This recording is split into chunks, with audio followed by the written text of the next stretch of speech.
The High Court on Tuesday continued hearing the public interest litigation filed by Enough is Enough, challenging the permission granted by Captain of Ports for the mooring a new vessel which is supposed to replace an existing casino vessel.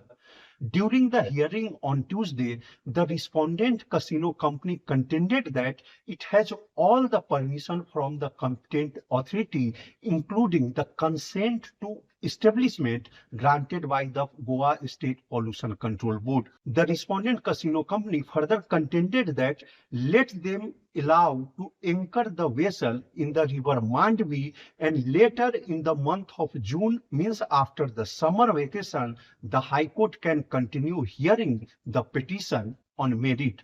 But the High Court has scheduled the further hearing tomorrow, means on Wednesday, and it is most likely that petitioner Enough is Enough will present their side. Mukesh Kumar for Prudent.